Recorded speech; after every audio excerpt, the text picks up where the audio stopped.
Good afternoon. I'm Christopher Nixon Cox, grandson of President Richard Nixon.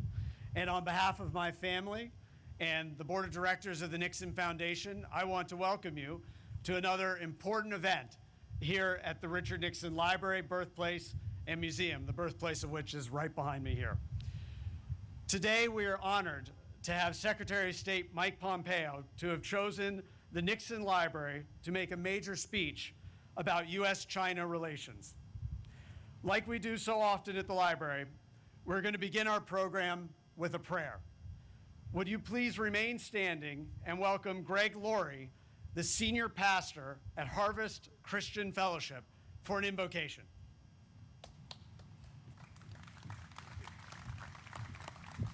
Let's all pray together. Father, we're so thankful to live in this country, the United States of America. And one thing we treasure so greatly is the freedom we have from you to pursue life, liberty, and happiness.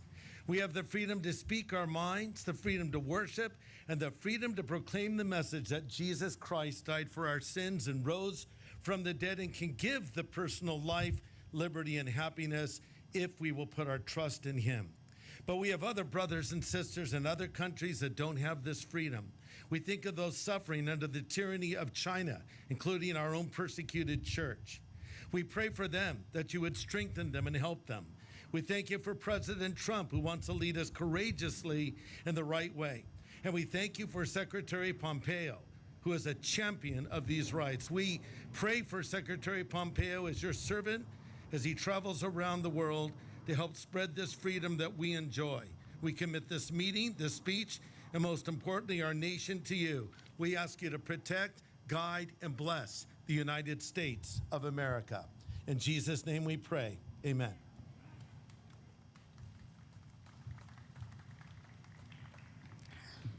Thank you, Pastor. Let's remain standing as we salute our country. Please, with the presentation of colors and the national anthem.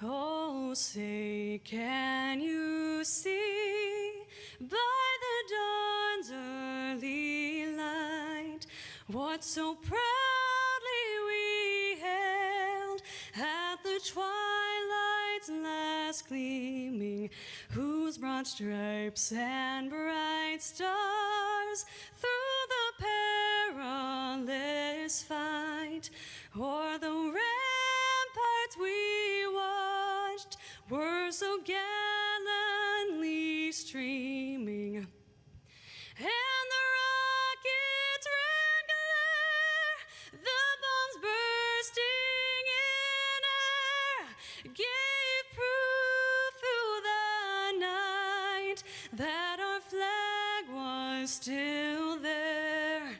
Oh, say does that star-spangled banner yet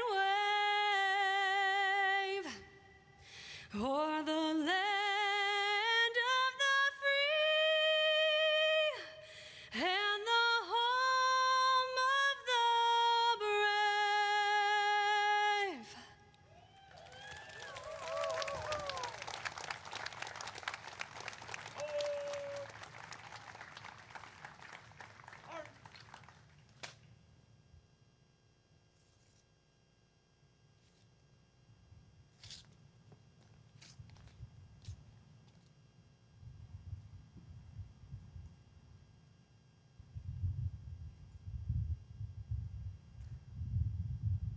Thank you, and you may be seated.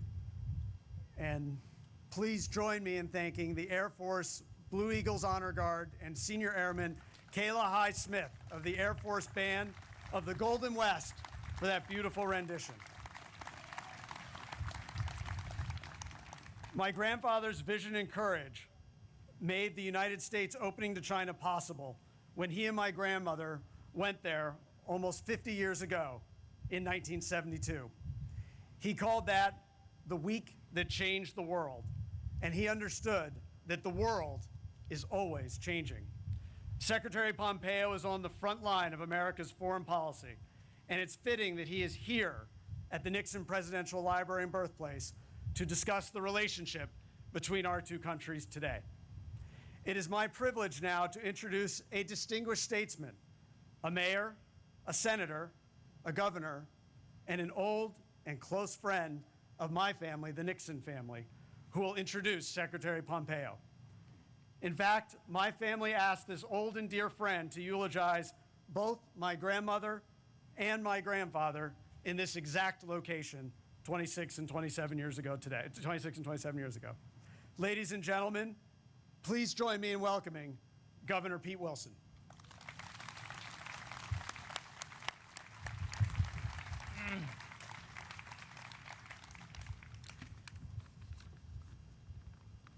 Well, thank you very much, Chris. Most generous. I'm not sure your grandfather would have recognized me. I have the great pleasure, in addition to welcoming all of you to the Nixon Birthplace and Library, I have the great pleasure of introducing to you an extraordinary American who is here at an extraordinary time.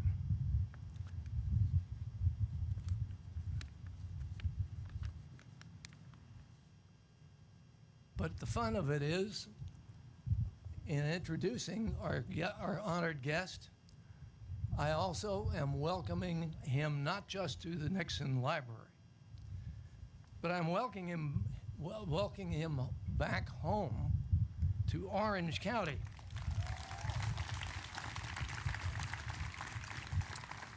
That's right.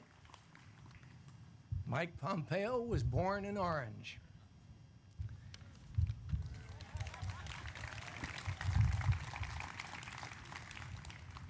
He attended Los Amigos High School in Fountain Valley, where he was an outstanding student and athlete.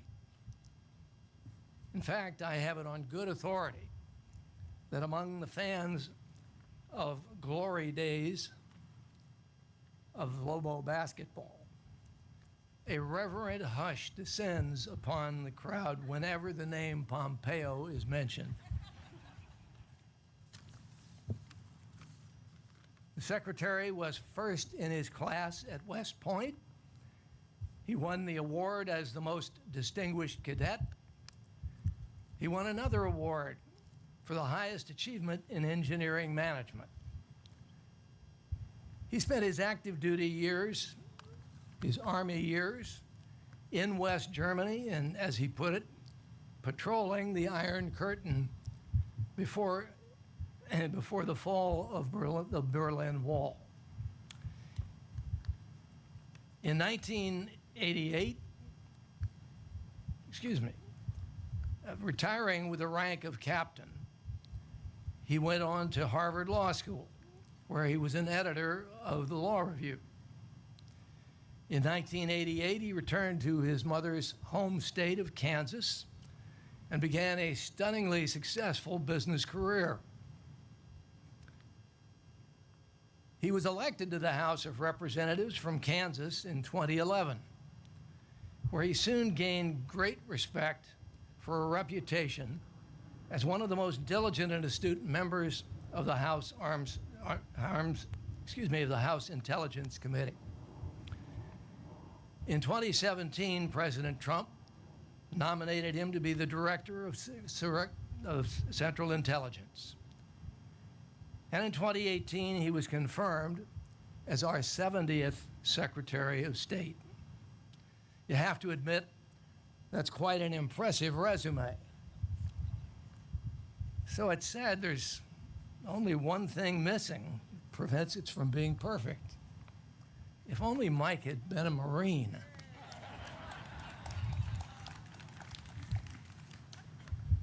Don't worry, he'll get even. Mike Pompeo is a man devoted to his family. He is a man of faith, of the greatest patriotism and the highest principle. One of his most important initiatives at the State Department has been the creation of a commission on unalienable rights, where academicians, philosophers, and ethicists advise him on human rights grounded in America's founding principles and the principles of the 1948 Universal Declaration of Rights.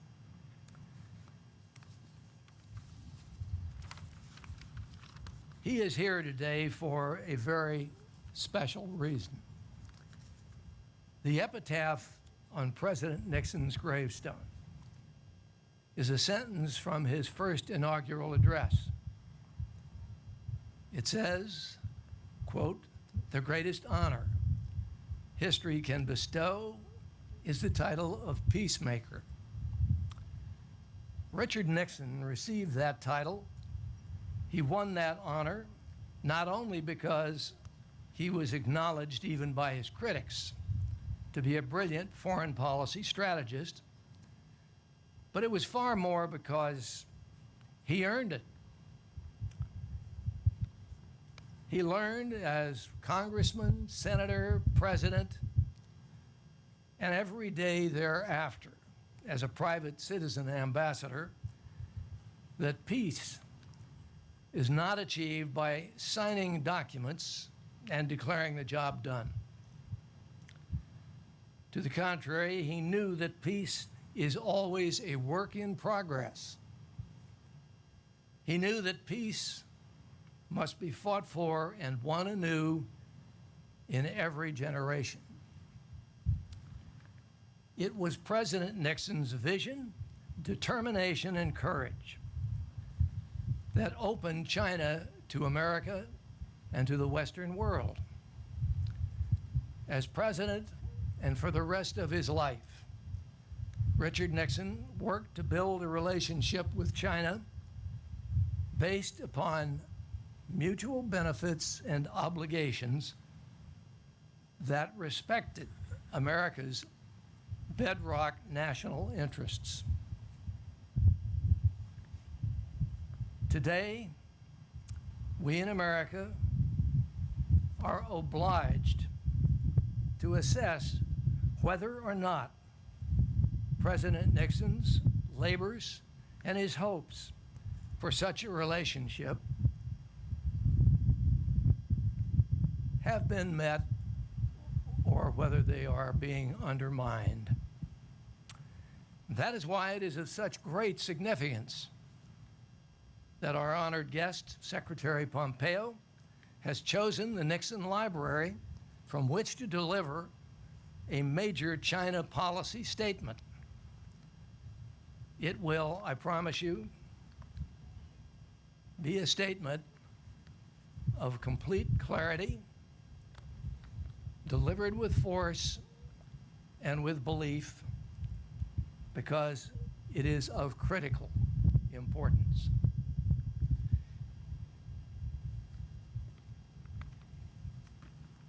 Ladies and gentlemen, it is my great honor and pleasure to welcome to this podium and to this audience our honored guest, the Secretary of State of the United States of America, the Honorable and really quite remarkable Honorable Michael R. Pompeo.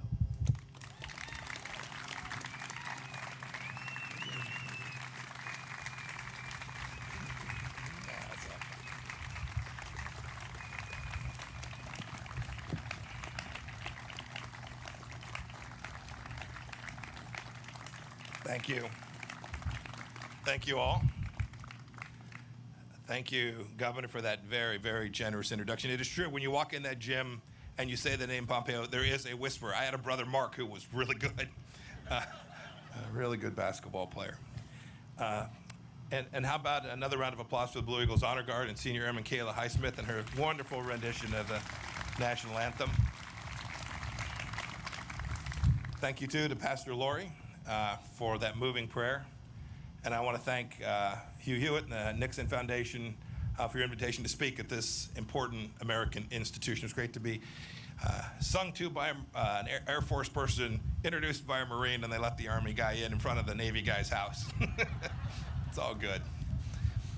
It's an honor to be here in Yorba Linda, where Nixon's father built the house in which he was born and raised. To all the Nixon Center board and staff who made today possible. It's difficult in these times.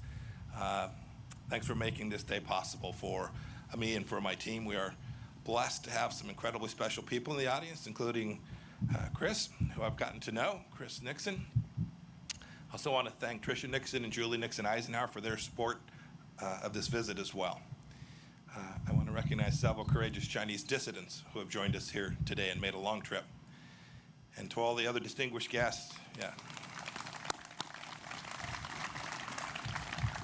To all the other distinguished guests, thank you for being here. For those of you who got under the tent, you must have paid extra. And those of you watching live, thank you for tuning in.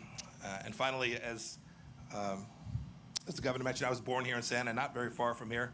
I've got my sister and her husband in the audience today. Thank you all for coming out. I bet you never thought that I'd be standing up here. My remarks today are the fourth set of remarks in a series of China speeches that I asked National Security Advisor Robert O'Brien, FBI Director Chris Wray, and the Attorney General Barr to deliver alongside me. We had a very clear purpose, a real mission, was to explain the different facets of America's relationship with China. The massive imbalances in that relationship that have built up over decades, and the Chinese Communist Party's designs for hegemony. Our goal was to make clear that the threats to Americans that President Trump's China policy aims to address are clear, and our strategy for securing those freedoms established. You know, Ambassador O'Brien spoke about ideology. FBI Director Wray talked about espionage. Attorney General Barr spoke about economics. And now my goal today is to put it all together for the American people and detail what the China threat means for our economy, for our liberty, and indeed for the future of free democracies around the world. Next year marks half a century since Dr. Kissinger's secret mission to China, and the 50th anniversary of President Nixon's trip isn't too far away in 2022. You know, the world was much different then. We imagined engagement with China would produce a future with bright promise of comedy and cooperation.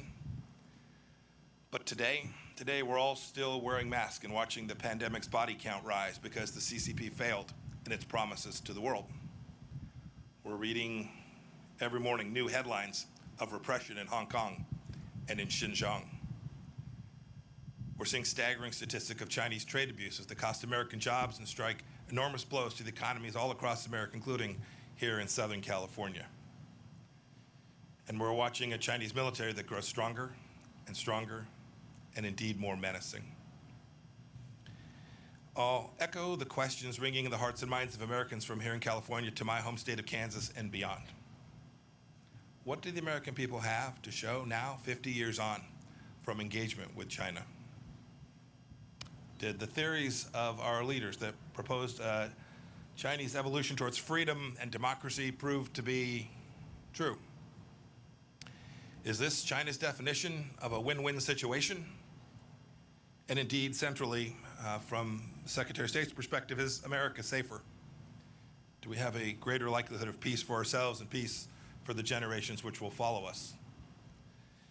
Look, we have to admit a hard truth. We must admit a hard truth that should guide us in the years and decades to come. That if we want to have a free 21st century and not the Chinese century of which Xi Jinping dreams, the old paradigm of blind engagement with China simply won't get it done. We must not continue it, and we must not return to it. As President Trump has made very clear, we need a strategy that protects the American economy and indeed our way of life. The free world must triumph over this new tyranny. Now, before I seem too eager to tear down President Nixon's legacy, I want to be clear that he did what he believed was best for the American people at the time, and he may well have been right. He was a brilliant student of China, a fierce cold warrior, and a tremendous admirer of the Chinese people, just as I think we all are. He deserves enormous credit for realizing that China was too important to be ignored, even when the nation was weakened because of its own self-inflicted communist brutality. In 1967, in a very famous foreign affairs article, Nixon explained his future strategy. Here's what he said. He said, taking the long view, we simply cannot afford to leave China forever outside of the family of nations. The world cannot be safe until China changes. Thus, our aim, to the extent we can, we must influence events. Our goal should be to induce change. And I think that's the key phrase from the entire article, to induce change. So with that historic trip to Beijing, President Nixon kicked off our engagement strategy. He nobly sought a freer and safer world, and he hoped that the Chinese Communist Party would return that commitment. As time went on, American policymakers increasingly presumed that as China became more prosperous, it would open up, it would become freer at home, and indeed present less of a threat abroad. It'd be friendlier. It all seemed, I am sure, so inevitable. But that age of inevitability is over. The kind of engagement we've been pursuing has not brought the kind of change inside of China that President Nixon had hoped to induce. The truth is that our policies and those of other free nations resurrected China's failing economy only to see Beijing bite the international hands that were feeding it. We opened our arms to Chinese citizens only to see the Chinese Communist Party exploit our free and open society. China sent propagandists into our press conferences, our research centers, our high schools, our colleges, and even into our PTA meetings. We marginalized our friends in Taiwan, which later blossomed into a vigorous democracy. We gave the Chinese Communist Party and the regime itself special economic treatment, only to see the CCP insist on silence over its human rights abuses as the price of admission for Western companies entering China. Ambassador Bryan ticked off a few examples just the other day. Marriott, American Airlines, Delta, United all removed references to Taiwan from their corporate websites so as not to anger Beijing. And Hollywood, not too far from here, the epicenter of American creative freedom and self-appointed arbiters of social justice, self-censors even the most mildly unfavorable reference to China. This corporate acquiescence to the CCP happens all over the world too. And how has this corporate fealty worked? Is its flattery rewarded? I'll give you a quote from the speech that General Barr gave, Attorney General Barr. In a speech last week, he said that the ultimate ambition of China's rulers isn't to trade with the United States, it is to raid the United States. China ripped off our prized intellectual property and trade secrets, causing millions of jobs all across America. It sucked supply chains away from America and then added a widget made of slave labor. It made the world's key waterways less safe for international commerce. President Nixon once said he feared he had created a Frankenstein by opening the world to the CCP. And here we are.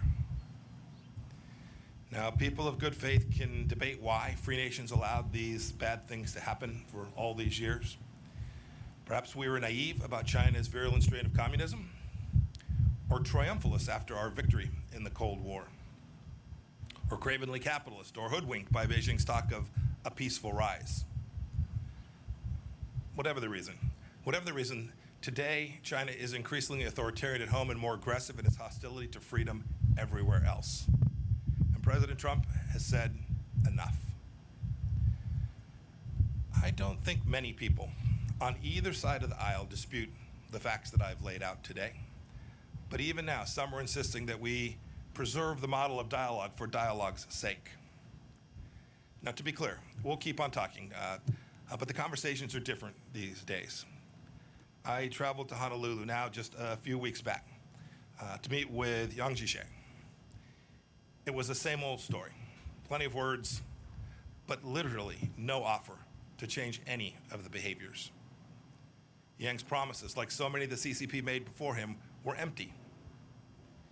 His expectations, I surmise, were that I'd cave to their demands. Because frankly, this is what too many prior administrations have done. I didn't, and President Trump will not either. As Ambassador O'Brien explained so well, we have to keep in mind that the CCP regime is a Marxist-Leninist regime. General Secretary Xi Jinping is a true believer in a bankrupt totalitarian ideology. It's this ideology that informs his decades-long desire for global hegemony of Chinese communism. America can no longer ignore the fundamental political and ideological differences between our countries, just as the CCP has never ignored them.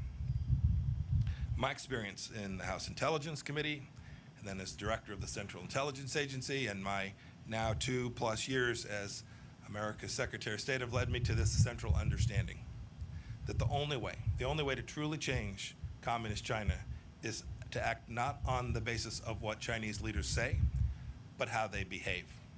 And you can see American policy responding to this conclusion. President Reagan said that he dealt with the Soviet Union on the basis of trust but verify. When it comes to the CCP, I say we must distrust and verify. We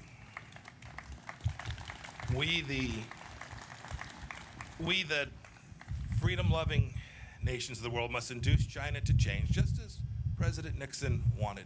We must induce China to change in more creative and assertive ways because Beijing's actions threaten our people and our prosperity. Let's start by changing how our people and our partners perceive the Chinese Communist Party. We have to tell the truth. We can't treat this incarnation of China as a normal country just like any other. We know that trading with China is not like trading with a normal law-abiding nation. Beijing threatens international agreements treats international agreements as suggestions, as conduits for global dominance. But by insisting on fair terms, as our trade representative did when he secured our Phase 1 trade deal, we can force China to reckon with its intellectual property theft and policies that have harmed American workers.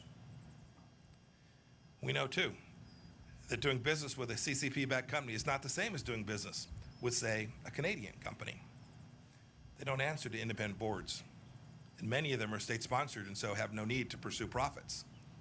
A good example is Huawei. We stopped pretending Huawei is an innocent telecommunications company just showing up to make sure you can talk to your friends. We've called it what it is, a true national security threat, and we've taken action accordingly. We know, too, that if our companies invest in China, they may wittingly or unwittingly support the Communist Party's gross human rights violations. Our Departments of Treasury and Commerce have thus sanctioned blacklisted Chinese leaders and entities that are harming and abusing the most basic rights for people all across the world. Several agencies have worked together on a business advisor to make certain that our CEOs are informed of how their supply chains are behaving inside of China. We know too that not all Chinese students and employees are just normal students and workers that are coming here to make a little bit of money and to garner themselves some knowledge. Too many of them come here to steal our intellectual property and to take this back to their country. The Department of Justice and other agencies have vigorously pursued punishment for these crimes. We know that the People's Liberation Army is not a normal army too. Its purpose is to uphold the absolute rule of the Chinese Communist Party elites and expand a Chinese empire, not to protect the Chinese people. And so our Department of Defense has ramped up its efforts, freedom of navigation operations out throughout the East and South China Seas and in the Taiwan Strait as well. And we've created a space force to help deter China from aggression on that final frontier. And so too, frankly, we've built out a new set of policies at the State Department dealing with China, pushing President Trump's goals for fairness and reciprocity to rewrite the imbalances that have grown over decades. Just this week, we announced the closure of the Chinese consulate in Houston because it was a hub of spying and intellectual property theft. We reversed 2 weeks ago 8 years of cheek turning with respect to international law in the South China Sea. We've called on China to conform its nuclear capabilities to the strategic realities of our time. And the State Department at every level, all across the world, has engaged with our Chinese counterparts simply to demand fairness and reciprocity. But our approach can't just be about getting tough. That's unlikely to achieve the outcome that we desire. We must also engage and empower the Chinese people, a dynamic, freedom-loving people who are completely distinct from the Chinese Communist Party. That begins with in-person diplomacy. I've met Chinese men and women of great talent and diligence wherever I go.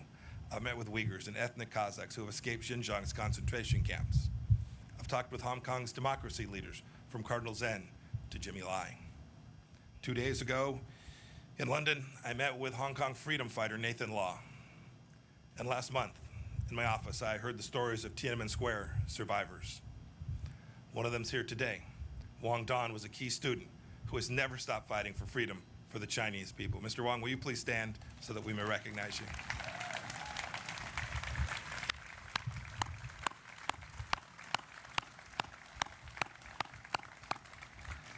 Also with us today is the father of the Chinese democracy movement, Wei Jinsheng. He spent decades in Chinese labor camps for his advocacy. Mr. Wei, will you please stand?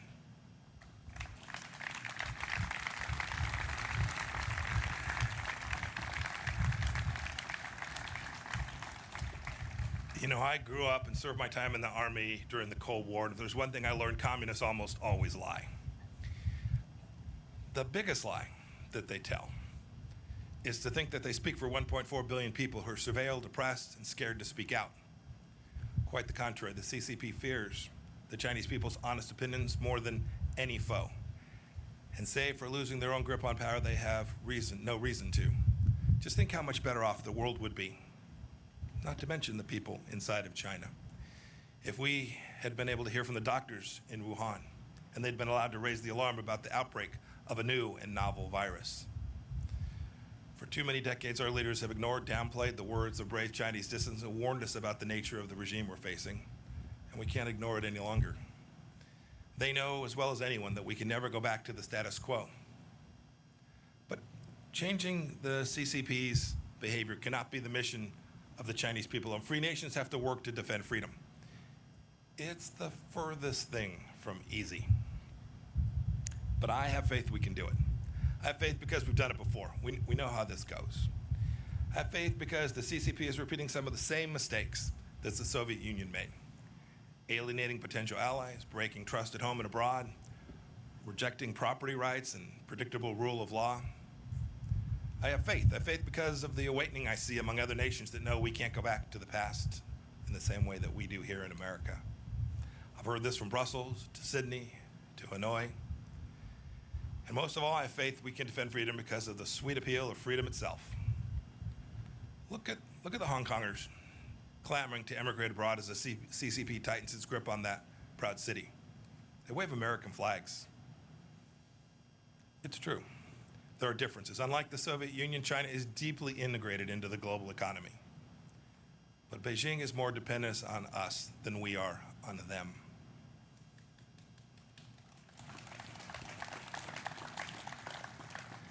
Look, I reject the notion that we're living in an age of inevitability, that some trap is preordained, that CCP supremacy is the future. Our approach isn't destined to fail because America is in decline. As I said in Munich earlier this year, the free world is still winning. We just need to believe it and know it and be proud of it. People from all over the world still want to come to open societies. They come here to study. They come here to work. They come here to build a life for their families. They're not desperate to settle in China. It's time. It's great to be here today. The timing is perfect. It's time for free nations to act. Not every nation will approach China in the same way, nor should they. Every nation will have to come to its own understanding of how to protect its own sovereignty, how to protect its own economic prosperity, and how to protect its ideals from the tentacles of the Chinese Communist Party. But I call on every leader of every nation to start by doing what America has done, to simply insist on reciprocity, to insist on transparency and accountability from the Chinese Communist Party. It's a cadre of rulers that are far from homogenous, and these simple and powerful standards will achieve a great deal. For too long, we let the CCP set the terms of engagement, but no longer. Free nations must set the tone. We must operate on the same principles. We have to draw common lines in the sand that cannot be washed away by the CCP's bargains or their blandishments. Indeed, this is what the United States did recently when we rejected China's unlawful claims in the South China Sea once and for all, as we have urged countries to become clean countries so that their citizens' private information doesn't end up in the hand of the Chinese Communist Party. We did it by setting standards. Now, it's true, it's difficult. It's difficult for some small countries. They fear being picked off. Some of them, for that reason, simply don't have the ability or the courage to stand with us for the moment. Indeed, we have a NATO ally of ours that hasn't stood up in the way that it needs to with respect to Hong Kong because they fear Beijing will restrict access to China's market. This is the kind of timidity that will lead to historic failure, and we can't repeat it. We cannot repeat the mistakes of these past years. The challenge of China demands exertion, energy from democracies, those in Europe, those in Africa, those in South America, and especially those in the Indo-Pacific region. And if we don't act now, ultimately, the CCP will erode our freedoms and subvert the rules-based order that our societies have worked so hard to build. If we bend the knee now, our children's children may be at the mercy of the Chinese Communist Party, whose actions are the primary challenge today in the free world. General Secretary Xi is not destined to tyrannize inside and outside of China forever unless we allow it. Now, this isn't about containment. Don't buy that. It's about a complex new challenge that we've never faced before. The USSR was closed off from the free world. Communist China is already within our borders. So we can't face this challenge alone. The United Nations, NATO, the G7 countries, the G20, our combined economic, diplomatic, and military power is surely enough to meet this challenge if we direct it clearly and with great courage. Maybe it's time for a new grouping of like-minded nations, a new alliance of democracies. We have the tools. I know we can do it. Now we need the will. To quote scripture, I ask, is our spirit willing, but our flesh weak? If the free world doesn't change, Communist China will surely change us. There can't be a return to the past practices because they're comfortable or because they're convenient. Securing our freedoms from the Chinese Communist Party is the mission of our time, and America is perfectly positioned to lead it because our founding principles give us that opportunity. As I explained in Philadelphia last week, staring at Independence Hall, our nation was founded on the premise that all human beings possess certain rights that are unalienable, and it's our government's job to secure those rights. It is a simple and powerful truth. It's made us a beacon of freedom for people all around the world, including people inside of China. Indeed, Richard Nixon was right when he wrote in 1967 that the world cannot be safe until China changes. Now it's up to us to heed his words. Today, the danger is clear, and today the awakening is happening. Today, the free world must respond. We can never go back to the past. May God bless each of you. May God bless the Chinese people, and may God bless the people of the United States of America. Thank you all.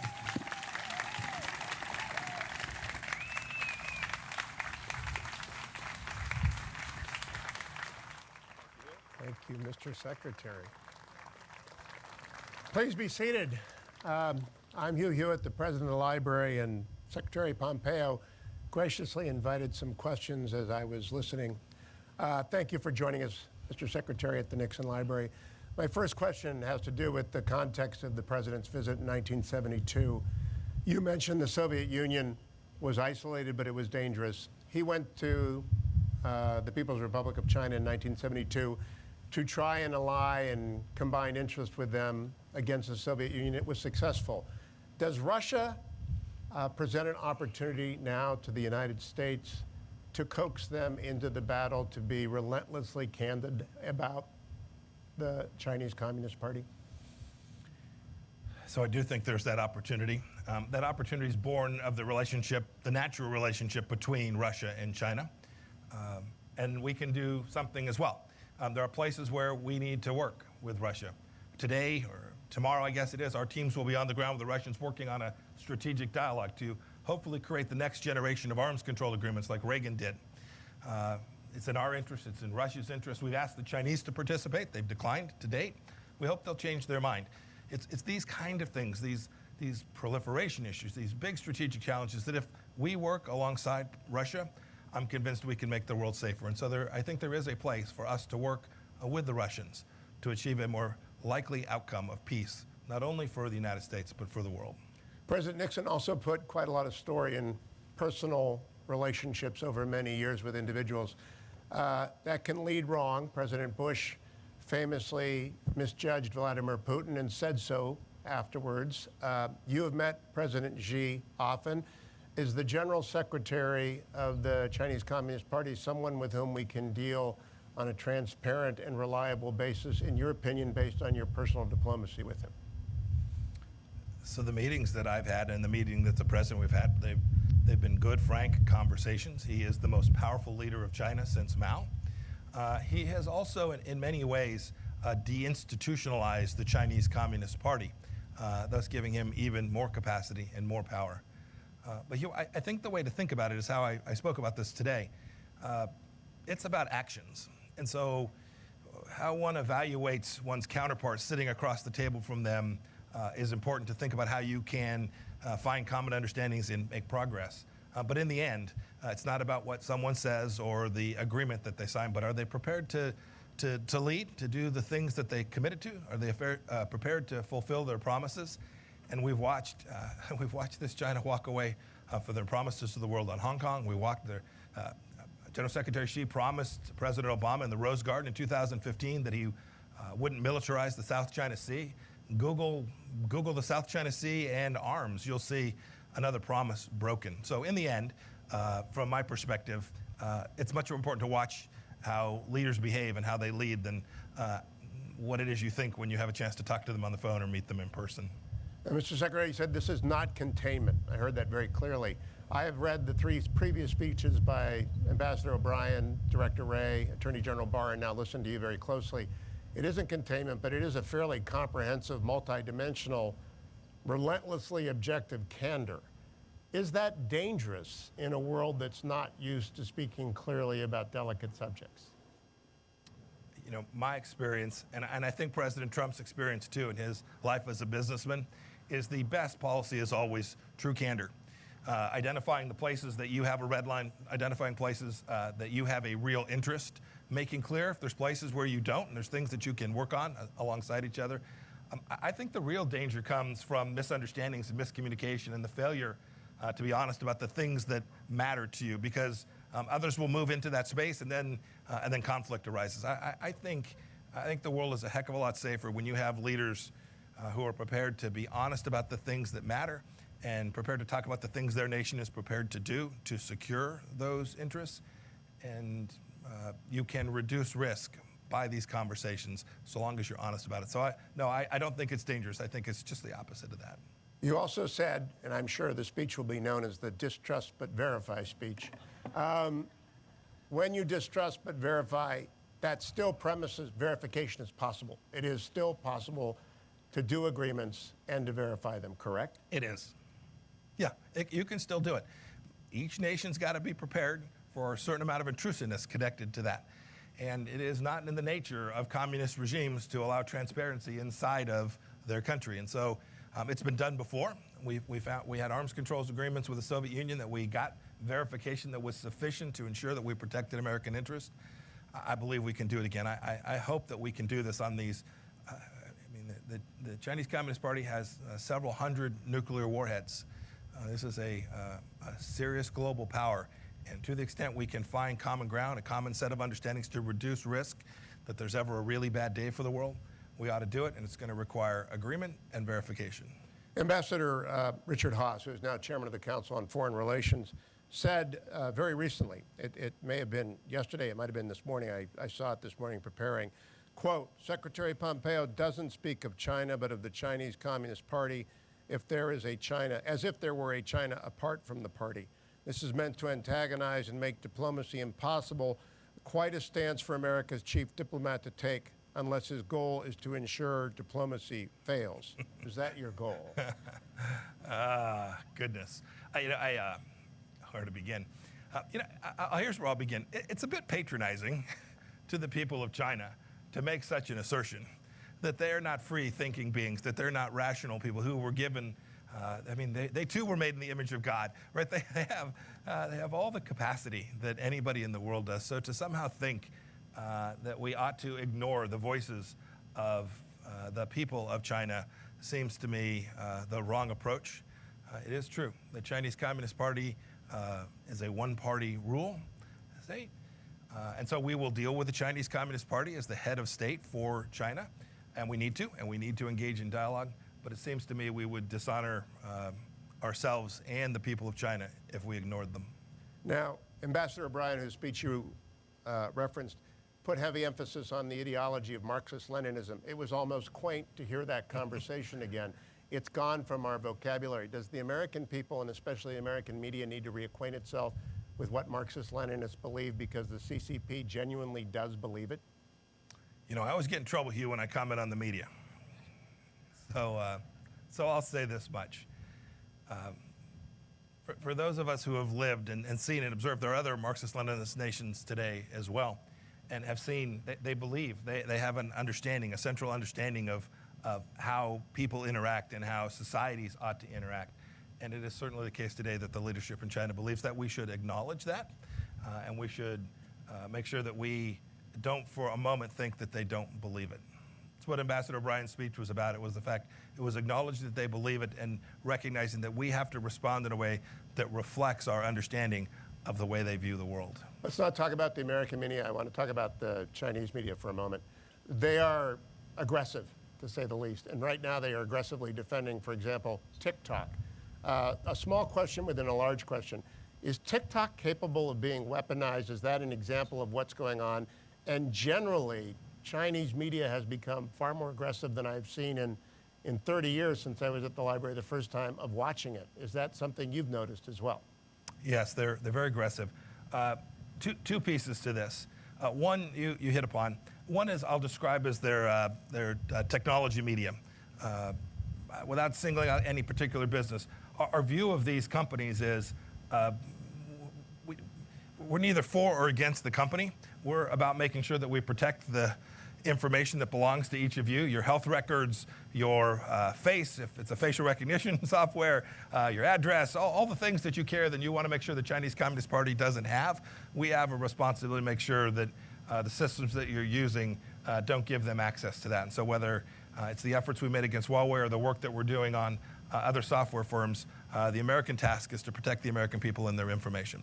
The second piece of this has to do with their what I'll call the state-sponsored media of China and their disinformation.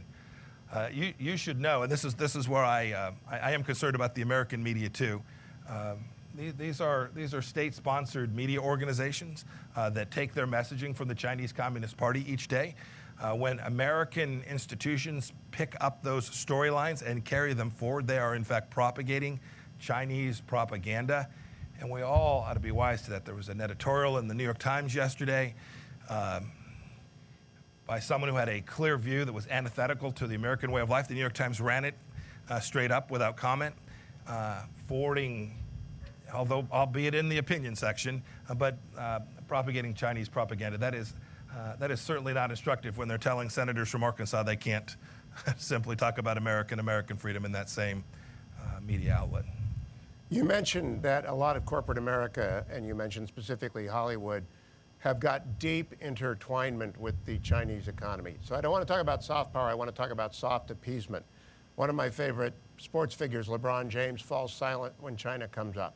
In the new Top Gun movie, the Taiwan and Japanese patches are taken off Maverick's jacket. They're not going to be in Top Gun 2, they were in Top Gun 1. What do you say, not to those individuals, but to everyone who has an American spotlight about their responsibility to be candid about the People's Republic of China? Here's our ask. our ask is, if you claim that you care about human rights or your social justice or these things, if you make that part of your corporate theology, then you ought to be consistent. And you can't be consistent if you're operating there in China without talking about and acknowledging what the Chinese Communist Party is doing in certain parts of their country, the oppression that's taking place. Look, every business leader has got to make decisions for themselves. They've got to be able to live with the decisions that they make. You highlighted a few. I'd simply ask this.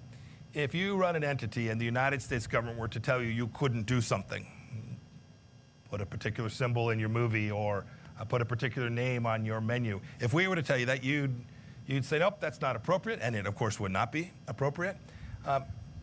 It seems to me that if you permit the Chinese Communist Party to limit you in that way, it's got to be difficult for you to go home at night. 2 more questions, Mr. Secretary. Because it is hot and it is warm, and everyone out here has been in the sun for a while. You're a West Point graduate, and as Governor Wilson noted, #1, so this might be tough for you, but we are in, like Athens was, a naval power. America is a naval power, and as like Sparta is, China is a land power. Do we not have to change how we approach defense spending to put more emphasis on our naval resources than on our Army resources? Oh, that's tough for an Army guy to say. I know. That's just, you're killing me. Look, I'll leave to Secretary Esper the details of this, but here's what I can say. When President Trump set out our national security strategy early on in the administration, for the first time, we identified China in a way that was fundamentally different than we had done, this isn't partisan, for decades. That was important because that was a signal to all of us, whether it's the State Department or the Defense Department, that we need to reorient our assets. And so, yes, you've seen the Department of Defense to begin to do that. These are big things to turn. These budgets are multi-year. It takes a while. But if you look at how Secretary Esper and President Trump are positioning our military capabilities, not just the tactical, operational, and strategic capabilities, but our cyber capabilities, our space capabilities. If you look at how we're thinking about this and spending resources in year 2, 3, 4, and 5, I think you'll see that our focus has shifted pretty dramatically. It's not to say that our efforts to protect America from terrorism are behind us. We still have work to do there. But I think this great power challenge that presents itself is something that we have recognized, and we begin to make sure that we allocate your money, our taxpayer resources that we have, to the appropriate ends to achieve American security. My last question has to do with a former Secretary of State who was also an Army man, George Marshall. He gave a speech in 1947 at your alma mater, Harvard, in which he called on all the nations of the world to recognize that the world was in crisis and to choose a side. And he assured them in that famous address that if you chose the American side in asserting Europe, you could count on America. So as you make the appeal you did today, not just to Europe, where it's relatively easy to be outspoken, though Norway has found it not to be outspoken, but to Taiwan and Japan and Vietnam and all of the Australia, all of the nations of that region, can they rely on America in the way that people opposing the Soviet Union could rely on George Marshall's assurance in 1947? Undoubtedly. Undoubtedly, Hugh. The only thing I'll say is this language of pick a side does make sense to me, but I think about picking a side differently than picking America or picking China. I think the sides, the division, the shirts and skins, if you will, is between freedom and tyranny. I think that's the decision that we're asking each of these nations to make. And here's the good news of this. The good news is it does take American leadership often in these cases. To your point, they need to know that America will be there for them. I've seen the tide turn. In just these 3.5 years of our administration, I've watched other nations have less timidity, become more prepared to stand up for their freedoms and for the freedoms of their people. We don't ask them to do this for America. We ask them to do it for their country and for their nation, the freedom and the independence, and to protect the rights of their people. And when we do that and we tell them that America will be there, I'm very confident in the end that this is a world that, with the hard work applied, will become one that is governed by a rules-based order, and the freedom of the American people will be secured. Mr. Secretary, thank you for joining us here today. Thank you. Please join me in thanking the Secretary. Thank you all.